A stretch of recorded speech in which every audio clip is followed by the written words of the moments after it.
Welcome to this video. My name is Christian from Beyond Premiere, and in this video we're discussing the 6th episode of Shogun titled The Ladies of the Willow World.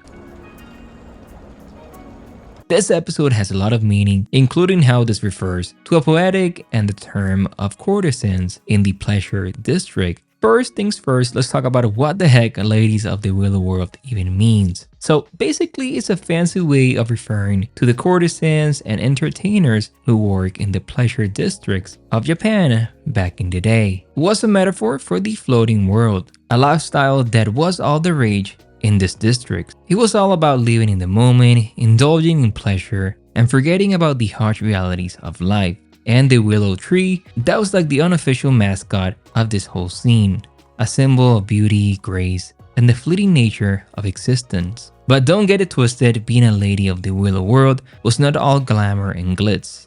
These women were often trapped in a world of strict contracts and societal expectations, with very little personal freedom. They might have been famous and influential, but they were also often exploited and objectified. And this connects to this episode. So in this video, we're breaking down the 6th episode as well as the many meaning, symbolism, and how it set up the upcoming episodes. Welcome and let's begin. Alright, let's talk about the bombshell ending of episode 6, the Crimson Sky Declaration. Toranaga being back into a corner, and now he's ready to come out swinging. We got forbidden love, political intrigue, and more backstabbing than a Game of Thrones wedding. See, this whole time Toranaga's been playing it cool. He had his enemies circling like vultures, but he's kept his head down and his cards close to his chest. But with Ochiba and Ishido joining forces and the council falling apart, Toranaga knows it's time to make his move. And what a move it is. Crimson Sky is not just some cute code name, it's a full-on assault on Osaka Castle. It's the kind of thing that could change the course of history, or at least the course of the season. But here's the thing, Toranaga didn't just pull this plan out of thin air. It was a plan set in motion years ago. Of course, Toranaga's not naive enough to think he can take on Ishido and Ochiba alone. That's where his half-brother comes in, any ally that could tip the scales of Toranaga's favor. It's a classic enemy of my enemy situation, and Toranaga's not above using every tool at his disposal to come out on top. But even with all his schemes and strategies, Toranaga is still just one man. And as we saw with poor Lord Sugiyama, anyone can fall victim to the brutal realities of this world. It's a harsh reminder that no one is safe in the Game of Thrones, not even the most powerful warlords. So as the episode ends, we now know that the stage is set for an epic showdown. Toranaga's on the warpath, Ochiba out for blood, and everyone else is just trying to stay alive. So first off, let's talk about Mariko. Our girl has been through a lot this season with her tragic past, her loveless marriage, her connection with Ochiba, and now her growing feelings for certain Englishmen. But in episode 6, Mariko's loyalty is put to the ultimate test when Toranaga orders her to set up a night of passion for Blackthorn. That's right, the most powerful man in Japan is playing matchmaker, and poor Mariko had to sit there and negotiate the terms of her crutch sexy night out. Talk about awkward. As uncomfortable as it must have been for Mariko, she goes through it anyway, because that's just the kind of samurai wife she is. Duty comes first, even if it means watching the man she loves get cozy with another woman. And speaking of other women, let's talk about Kiku. This clever courtesan knows exactly what she's doing when she starts whispering sweet nothings for Mariko to translate. It's all part of the game. She's not there to provide a good time, she's there to gather intel. And what better way to get dirt on Blackthorn than by getting up close and personal, literally. But here's where things get more interesting, because as much as Kiku might be using Blackthorn, there's a chance he's using her right back.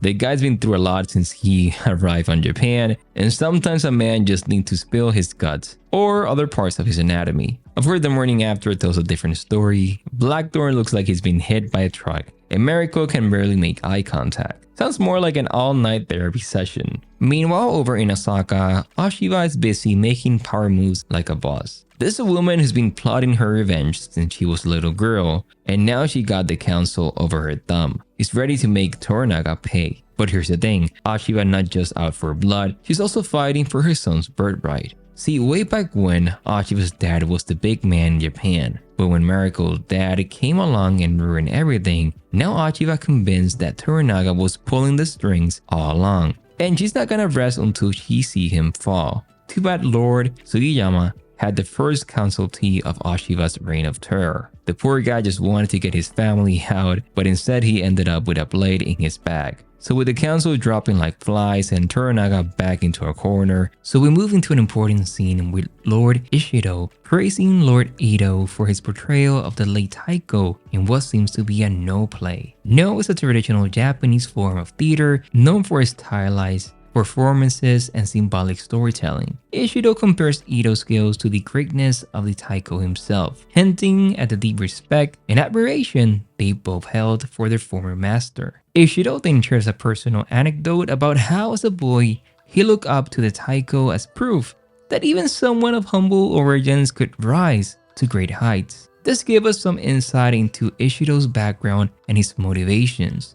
He's a man who has climbed the social ladder through his efforts and ambition, much like the Taiko himself. Now this is where we enter Lady Ochiba, who makes a pointed comment about how some are born into greatness, while others must claim it for themselves. This line is loaded with meaning. On one hand, it could be seen as a subtle jab at those who inherit power rather than earning it. On the other hand, it could be also interpreted as a declaration of Oshiba's own intentions to seize control and protect her son's birthright. As Ishido and Ochiba walk hand in hand, the scene takes on a more conspiratorial tone. Ishido praises Ito's skills once again, but then quickly pivots to politics. He asks if Ito has heard of the plot against the heir, implying that there are many points afoot to undermine the Taiko's legacy and Oshiba's son claim to power. Ochiba then delivers the ominous line,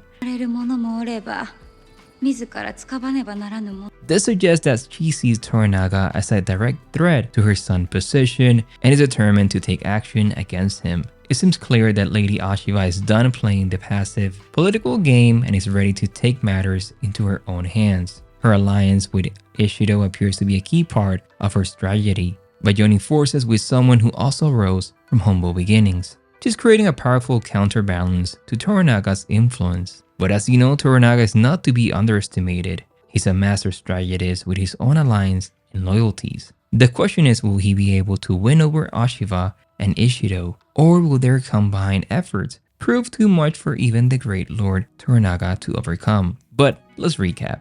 Lady Ochiba just straight up asked Lord Ito to join the council and vote for Toranaga's dad. That's a bold move even for someone as ruthless and calculating as Ishido. He's not just trying to undermine Toranaga's authority anymore, both of them are literally plotting his assassination. Let's see how this set up in the upcoming episodes. And can we talk about Lord Ito's reaction? The guy looks like he's about to have a heart attack. It's clear that he was not expecting Ochiba to take things this far and him, and also he probably knows the risk and benefits of joining this little coup. In one hand, with being with Ochiba could put him in a position of power if they succeed, but on the other hand, if things go south, he could end up losing his head and not in the no theater kind of way. But here's the thing, as shocking as Oshiba's proposal is, it's not entirely surprising given that what we know about her character. This is a woman who's been through hell, who had to fight for every scrap of power and influence she has. She's not afraid to get her hands dirty, and she's definitely not above a little backstabbing if it means protecting her son's future. The question is, will Lord Ito take the bait? And even if he does, will the rest of the council go along with Ochiba's plan? Something tells me that Toranaga still has a few loyal allies, and they're not going to let him go down without a fight. So what do you think? Is Ochiba's plan destined to succeed, or is she biting off more than she can chew? However, we know that Toranaga has a new ally by his side. Toranaga is ready to unleash hell out on his enemies, and as we know, the Crimson Sky. Again, and Crimson Sky is basically the code for burn Osaka Castle to the ground. I imagine when Blackthorn was using the cannon warfare, Toranaga was thinking long term, and that's something that someday he might need the winner card. And hey, what better than this and a heavily armored samurai? A bunch of heavily armored samurai. Fast forward to this episode and that day has finally come, and the reason that he doesn't want to do this It's because obviously by doing so, he's gonna become Shogun, something that he doesn't want. Remember that Toranaga doesn't want to become Shogun. If anything, the chaos in Osaka is just making them more desperate. Plus, let's not forget about the council. We have a new council. And sure, they might be dropping like flies, but that doesn't mean they're out of the game entirely. If anything, the chaos in Osaka is just making them more desperate and more dangerous. There's also the wild card of Mariko and Blackthorn, with their forbidden love story heating up as their loyalties being tested at every turn. There's no telling what kind of impact they will have on the coming war. Will they stand together or will duty tear them apart? Now let's go back to the real heart of the story, the relationship between Mariko and Ochiba. Because as much as the show is a story about samurai and warfare, it's also a story about the bonds between these two women. And in episode 6, we got a glimpse into just how deep these bonds can run. And as we learn, Mariko and Ochiba go way back. They grew up together, the daughters of two powerful warlords who were constantly at each other. But despite the conflict between their families, Mariko and Ochiba found a connection that transcends the politics of the day. In a flashback scene, we see the two girls as children, playing together and being together. It's a rare moment of innocence in a world that's all too often defined by violence and betrayal. It's a reminder that even in the darkest of times, but as we know all too well, these two childhood bonds, but as we saw, this friendship was tested by the harsh realities of adulthood. And for them, that test came in the form of their father's fatal feud. And as we saw in this episode, when Mariko's father killed Oshiba's father, it set up a chain reaction that could change both girls' lives forever. Now that's the episode. It was so incredible, setting up the Crimson Sky, showing the reasons of Oshiba and her life, Mariko and her decisions. It set up a really awesome episodes to come. Something that I'm excited to see is what's gonna happen with the Portuguese and what's gonna be that decision. Will they join Toranaga? Hopefully they do, as they're building towards this. But that's my breakdown for this episode 6. I will see you later today on episode 7, episode preview, and my theories and prediction video coming later tomorrow. Thank you for all the support you've been giving the channel. I really appreciate it. My name is Christian from Being Premiere, and I will see you in the next one. Bye-bye.